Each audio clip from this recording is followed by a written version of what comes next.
मुंगेर बिहार का एक महत्वपूर्ण जिला है जिसका क्षेत्रफल 1419.7 वर्ग किलोमीटर है। 2011 की जनगणना के अनुसार मुंगेर जिले की जनसंख्या 13,67,765 थी, जो वर्तमान में अनुमानतः 18 लाख के आसपास होगी। मुंगेर में एक लोकसभा और 3 विधानसभा सीटें हैं।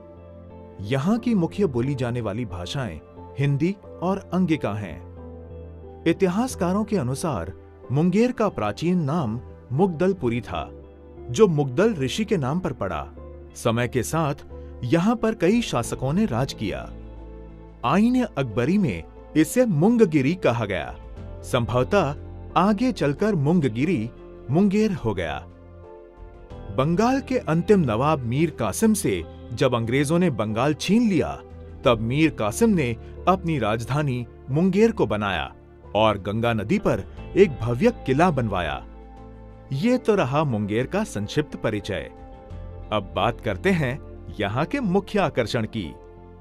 वैसे तो मुंगेर को आधिकारिक तौर पर पर्यटन का शहर घोषित नहीं किया गया है, पर यहाँ पर पर्यटकों को बहुत सारे प्राचीन धार्मिक स्थल, ऐतिहासिक धरोहरें, खूबसूरत पिकनिक स्थल और आधुनिकता की कुछ बेजोड़ मिसालें देखने को मिलेंगी। चलिए मैं आपको मुंगेर के पर्यटन स्थल की कुछ झलकियां दिखाता हूं। सबसे पहले प्रमुख धार्मिक स्थलों की बात करते हैं। बड़ी दुर्गा महारानी। मुंगेर के धार्मिक स्थलों का जिक्र हो और बड़ी दुर्गा महारानी की बात ना हो, ये असंभव है। जिनकी ख्याति विश्व प्रसिद्ध है, माता का मंदिर मुंगेर के शादीपुर क्षेत्र में पड़ता है।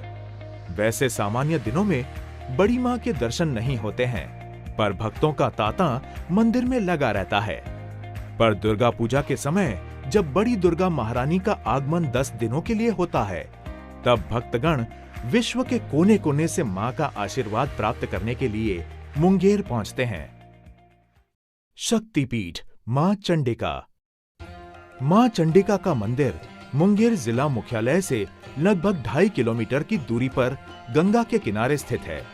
इसके पास में ही एक शमशान था, इसलिए इसे शमशान चंडी के रूप में भी जाना जाता है। मान्यता है कि इस स्थान पर माता सती की बाईं आंख गिरी थी। कहते हैं कि नेत्रों के असाध्य रोगियों का मंदिर का काजल लगाने से उनके नेत्रों के विकार दूर हो जाते हैं। इस शक्तिपीठ के दर्शन करने भक्तगण पूरे देश से आते हैं।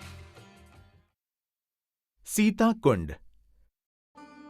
मुंगेर मुख्यालय से 7 किलोमीटर पूरब की ओर एक गर्म जल का कुंड पड़ता है। जनश्रुति के अनुसार अयोध्या वापस आते समय माता सीता ने अपनी अग्नि परीक्षा इसी स्थान पर दी थी और फिर इस कुंड में स्नान किया था। तभी से इस कुंड का जल गर्म रहता है। भक्तगण और पर्यटक इस स्थान को देखने जरूर आते हैं। माघी मेले पर श्रद्धालुओं की भीड़ देखते ही बनती है। सीता चरण। मुंगेर के बबुआ घाट से 3 किलोमीटर की दूरी पर गंगा के बीच में यह स्थान पड़ता है। आनंद रामायण के अनुसार जब भगवान राम रावण वध के बाद सीता माता के साथ अयोध्या वापस जा रहे थे, तभी ऋषि मुगदल ने उन्हें अपने आश्रम बुलाया और माता सीता से छठ व्रत करने को कहा। माता ने इसी आश्रम में छठ पूजन किया। माता सीता ने सूर्य देव को संध्या अर्घ्य पश्चिम की ओर, उषा अर्घ्य पूर्व की ओर दिया। माता के वही चरण प्रतीक के रूप में मौजूद हैं। श्रद्धालु बहुत ही श्रद्धा से माता सीता के चरण का आशीर्वाद प्राप्त करने आते हैं।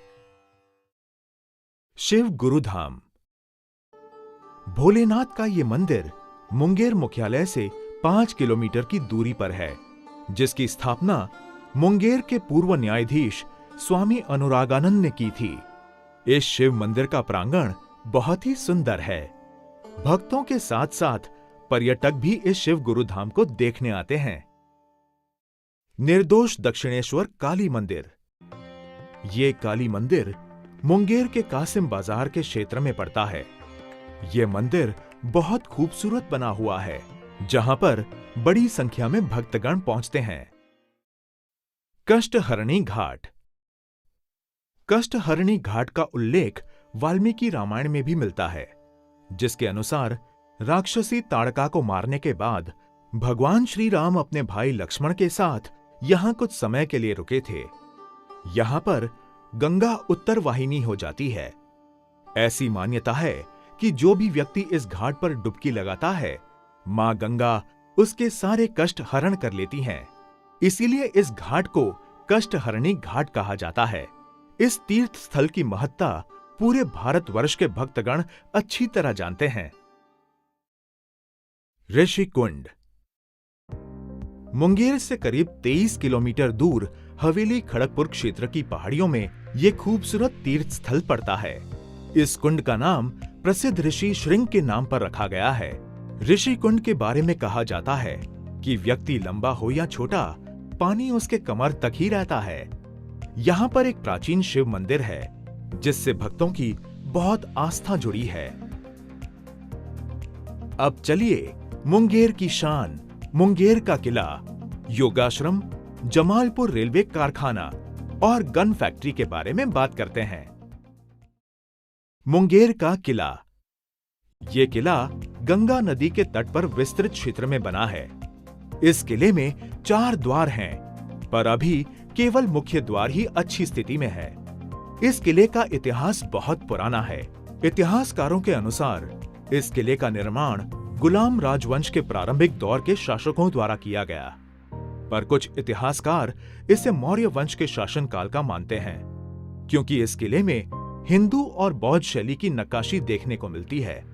पर इस किले को सुरक्षित और भव्य बंगाल के अंतिम नवाब मीर कासिम ने करवाया, क्योंकि जब अंग्रेजों ने मीर कासिम से बंगाल छीन लिया, तब मीर कासिम मुंगेर चला आया और मुंगेर को अपनी राजधानी बनाया। मीर कासिम ने ही इस किले के चारों तरफ खाई खुदवाई, ताकि अंग्रेजों से किले को सुरक्षित रखा जा सके। मीर कासिम ने किले के अंदर बहुत काम करवाया, पर उसके द्वारा बनवाई गई लंबी सुरंग बहुत प्रसिद्ध है।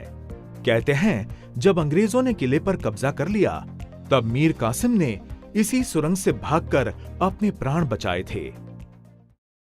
बिहार योग विद्यालय। बिहार योग विद्यालय, जिसे योगाश्रम के नाम से भी जाना जाता है, इस योग विद्यालय की स्थापना स्वामी सत्यानंद ने 1964 में मुंगेर के गंगा तट पर की थी। ये दुनिया का पहला योग का विश्वविद्यालय माना जाता है। यहाँ पर पूरी दुनिया से लोग योग सीखने आते हैं। इस विश्वविद्यालय के 200 से अधिक अंतर्राष्ट्रीय एवं सैकड़ों राष्ट्रीय योग एवं आध्यात्मिक केंद्र हैं। इसीलिए मुंगेर को योग नगरी भी कहा जाता है। जमालपुर रेल कारखाना। जमालपुर रेल इंजन कारखाने को भारत का पहला और एशिया का सबसे बड़ा कारखाना होने का गौरव प्राप्त है। 8 फरवरी 1862 को जमालपुर रेल इंजन कारखाने की नींव अंग्रेजों ने रखी थी। शुरुआत में स्टीम इंजन बना करते थे, फिर उसकी जगह डीजल इंजन ने ले ली। एक समय पूरे देश में सबसे अधिक इंजन यही कारखाना देता था, पर अब इलेक्ट्रिक इंजन आ गया है। डीजल इंजन अब समाप्त होने की कगार पर हैं। इसलिए गवर्नमेंट ने डीजल इंजन की कई शॉप बंद कर दी हैं, जिससे यह कारखाना अपने अस्तित्व को बचाने की लड़ाई लड़ रहा है। पर शायद इस कारखाने के दिन जल्दी फिरने वाले हैं, क्योंकि रेल मंत्री पीयूष गोयल ने इस कारखाने को अपग्रेड कर इलेक्ट्रिक इंजन बनाने की हरी झंडी दे दी है। Gun factory. मुंगेर की गन फैक्ट्री का अस्तित्व ब्रिटिश काल से है। 1924 को आर्म्स एक्ट के तहत मुंगेर में भी हथियार बनाने का लाइसेंस दिया गया। आजादी के बाद आर्म्स रूल्स 1962 के तहत 37 बंदूक कंपनियों को लाइसेंस दिया गया। 1962 में भारत चीन युद्ध के दौरान मुंगेर की इकाइयों ने ही सेना के लिए 410 मास्केट राइफल का निर्माण किया था। पर वर्तमान में मुंगेर की लगभग सभी इकाइयां बंद हो चुकी हैं। पर अब केंद्रीय गृह मंत्रालय ने छोटे हथियार जैसे पिस्टल, रिवॉल्वर आदि के निर्माण की अनुमति दे दी है। चलिए अब बात करते हैं मुंगेर के प्रमुख पिकनिक स्पॉट की, जिसे देखने दूर दूर से पर्यटक आते हैं। भीम बांध। भीम बांध मुंगेर और जमुई की सीमा पर पड़ता है। ये बांध मनोरम पहाड़ियों और खूबसूरत प्राकृतिक वादियों में बना है, जिसमें से असीम गर्म जल की धाराएं बहती हैं। पर्यटक जिसे देखने खींचे चले आते हैं और गर्म जल के स्रोतों में स्नान करने से खुद को रोक नहीं पाते।